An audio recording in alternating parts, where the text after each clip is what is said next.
You can support In the Past Lane by buying some of our merchandise, like shirts, hoodies, mugs, and stickers. Just go to our website, inthepastlane.com. Thanks. Whoa, hit the brakes. You've arrived at the #1 drive-by for American history. Welcome to The Pit Stop.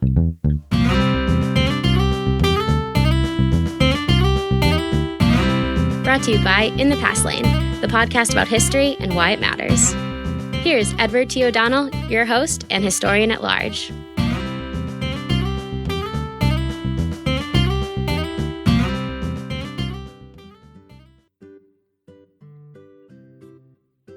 Hi everyone, welcome to The Pit Stop, your weekly source for history on the go in just about 5 minutes. If you're new to the podcast, we offer this feature every Monday, in addition to our full feature episodes. Here's what happened in American history the week of December 24th, 2018. Let's start with birthdays. December 25th, 1843, that's the birthday of Albert Cashier, who was born in Ireland. Cashier is known to history as a likely transgender soldier. He was born Jenny Hodgers, but in 1862, enlisted in the Union Army as Albert Cashier. His secret was only revealed 53 years later, in 1915, when he took ill in a hospital. If you want to learn more about this fascinating story, check out In the Past Lane, episode 35. December 25th, 1821, that's the birthday of another figure from the Civil War, Clara Barton, who was born in Oxford, Massachusetts. Clara Barton was a pioneering figure in the field of nursing. She served the Union cause as a field nurse during the Civil War. In 1881, she founded the American Red Cross. Clara Barton was quite the trailblazer, and she once said, "I defy the tyranny of precedent. I go for anything new that might improve the past." December 25th, 1924 is the birthday of screenwriter, playwright, and TV producer Rod Serling, who was born in Syracuse, New York. Rod Serling had a long and successful career in entertainment, but he's best known for creating and hosting the sci-fi TV show The Twilight Zone. Here's how Serling used to introduce the show. "You're moving into a land of both shadow and substance, of things and ideas.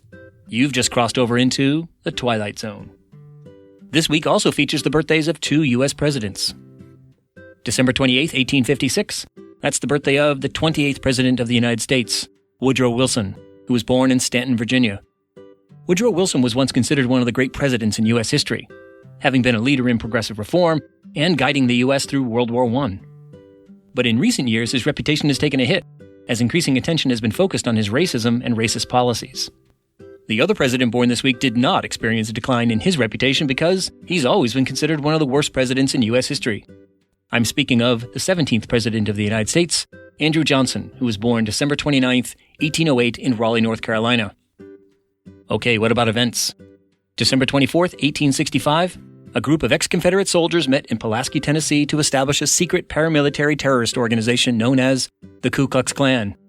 Its purpose was straightforward: to use violence and intimidation to suppress the recently emancipated African-American population in the South.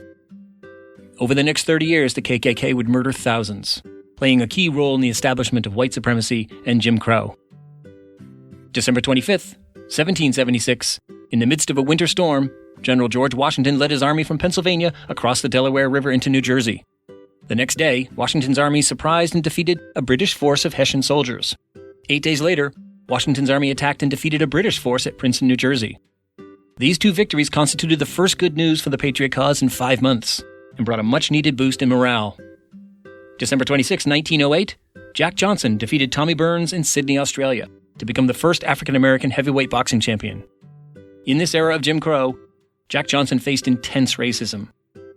2 years later, when he defeated a former champion, anti-black riots erupted across the country. And if you want to learn more about the rise and fall of Jack Johnson, check out In the Past Lane, episode 51.